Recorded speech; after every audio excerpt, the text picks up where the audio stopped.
Here's Charles Stanley. Freedom is the privilege and the power to do what is right and what is good. It is the absence of coercion and confinement and restriction. And it speaks of the liberty of the mind and of the feelings and the actions of a person's life. On the other hand, enslavement speaks of bondage and confinement and restriction. It is a depressing attitude, is a depressing feeling to feel that you're restrained, confined, that you're enslaved by anything. You and I live in a land that we call a land of freedom, and yet probably there's more enslavement in our land today than ever before. A different kind of enslavement than most people realize.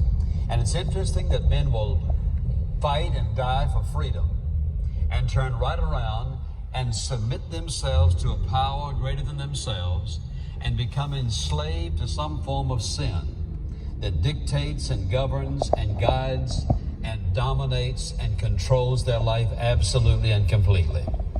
How in the world does a person find freedom and liberty from enslavement to sin? Well, this is the second part in our two-part series on enslavement of sin. And the first one we entitled, Avoiding Enslavement to Sin.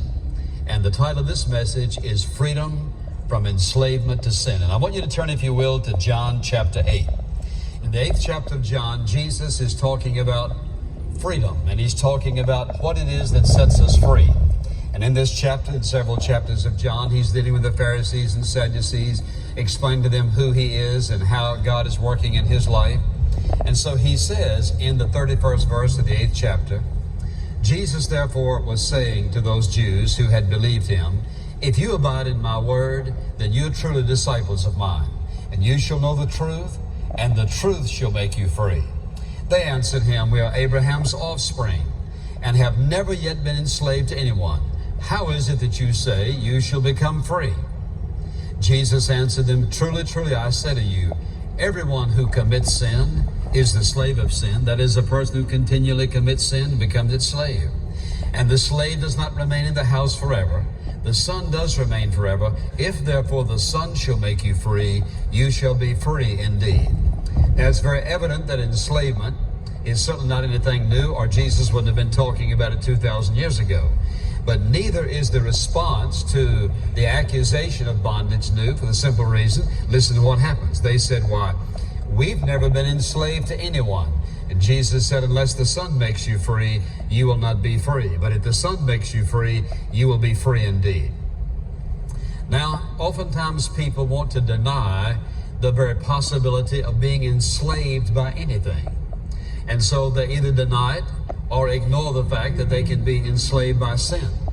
And so, as we've said before, and I want to repeat again today some things, but for the benefit of those who've not heard, sin by its very nature is an enslaver. That is the goal of sin, to so enslave us, so dominate us, so control us that you and I can neither believe, nor trust, nor serve the Lord as God would have us to do so.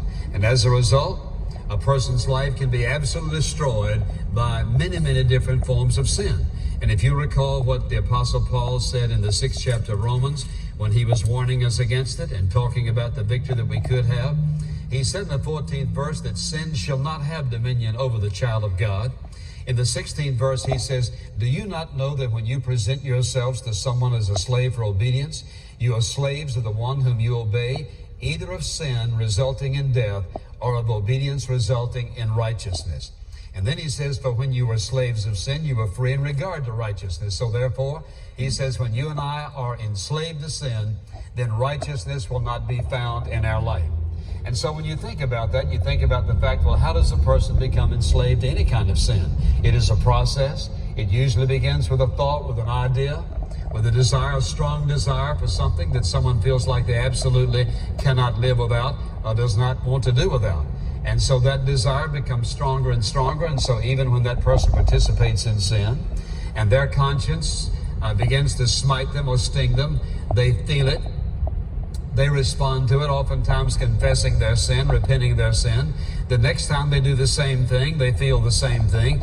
But before long, after a while, they seem to feel less of a sting, and the alarm that goes off, called their conscience, seems to sound dimmer and dimmer and further away, until finally that person can sin against God with almost no feeling, except deep, deep down inside, with all the honesty of their heart, they do still feel some sense of guilt. But in spite of that, they continue in their sin. So that's the way enslavement to sin begins. And so, as a result, they find themselves completely enslaved into something that at first seemingly was an innocent thought that happened to have come their way or they participated in. The process begins, because it is a very slow process oftentimes, and it begins by degrees, and very deceitfully and cunningly Satan says to us, one will not hurt you, two will not hurt you, one more never hurt anybody, everybody has their weakness, nobody's perfect, everybody sins, you're no exception, so on and on and on it goes. Progressively, downwardly, we progress in a state of disobedience and finally into a state of enslavement, completely enveloped in something that is destructive. Now you say, well, what kind of enslavement are you talking about?